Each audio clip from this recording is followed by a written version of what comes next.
ശബരിമല സ്വർണ്ണ കവർച്ച കേസിൽ ദേവസ്വം ബോർഡ് മുൻ പ്രസിഡന്റ് പത്മകുമാറിനെതിരെ ഗുരുതര കണ്ടെത്തലുമായി SIT. മനഃപൂർവ്വം ദേവസ്വം മിനിറ്റ്സിൽ തിരുത്തൽ വരുത്തി പിത്തളപ്പാളി എന്നത് മാറ്റി ചെമ്പുപാളി എന്നെഴുതി. ഇതിനു പിന്നാലെയാണ് പോറ്റിക്ക് പാളികൾ കൈമാറിയത്. തന്ത്രി അനുമതി നൽകിയെന്ന പത്മകുമാറിന്റെ വാദം തെറ്റാണെന്നും പ്രത്യേക അന്വേഷണ സംഘം ഹൈക്കോടതിയെ അറിയിച്ചു.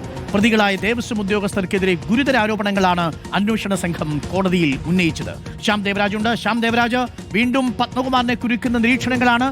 എന്താണ് പ്രസക്ത ഭാഗങ്ങൾ ശ്യാം? ശബരിമലയിലെ സ്വർണ്ണ കവർച്ച കേസിൽ ദേവസ്വം ബോർഡ് മുൻ പ്രസിഡന്റ് പത്മകുമാറിനെതിരെയാണ് SIT ഹൈക്കോടതിയിൽ റിപ്പോർട്ട് നൽകിയത്. ഈ പത്മകുമാറിന്റെ ജാമ്യാപേക്ഷ എതിർത്താണ് SITയുടെ റിപ്പോർട്ട്.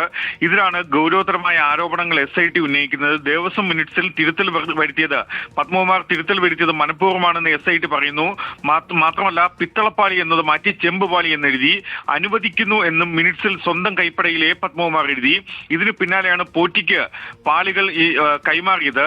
തന്ത്രി അനുമതി നൽകിയെന്ന പത്മകുമാറിന്റെ വാദം തെറ്റാണ് എന്ന കാര്യവും കൂടി SIT ഇന്ന് ഹൈക്കോടതി അറിയിച്ചു. മഹസറിൽ തന്ത്രി ഒപ്പിട്ടെന്ന വാദത്തിനും തെളിവില്ല എന്നാണ് SIT ഹൈക്കോടതി അറിയിച്ചത്. കട്ടിളപ്പാളികൾ അറ്റകുറ്റപ്പണി നടത്താൻ ആവശ്യപ്പെട്ടത് തന്ത്രിയല്ല, അത്തരം രേഖകൾ ലഭ്യമല്ല എന്ന കാര്യവും കൂടി SIT ഹൈക്കോടതിയിൽ നൽകിയ സത്യവാങ്മൂലത്തിൽ പറയുന്നുണ്ട്. പാളികൾ അങ്ങനെ ആർക്കെങ്കിലും കൊടുത്തുവിടാൻ ഒരു അനുജ്ഞ വാങ്ങിയില്ല.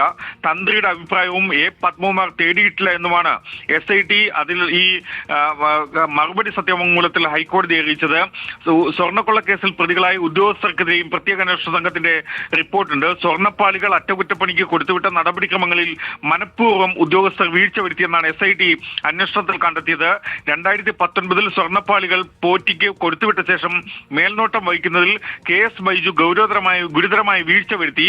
ദേവസ്വം സ്വർണ്ണപ്പണിക്കാരുടെ സാന്നിധ്യത്തിൽ D സുധീഷ് കുമാർ മഹസറിൽ ചെമ്പ് തകിടുകൾ എന്നെഴുതി എന്ന കാര്യവും കൂടി SIT ഇന്ന് ഹൈക്കോടതി അറിയിച്ചിട്ടുണ്ട്. Thank you. ശ്യാമാണ് വിവരങ്ങൾ നൽകിയത്. പത്മകുമാറിന് കുരുക്ക് വീണ്ടും മുറുകുന്നു.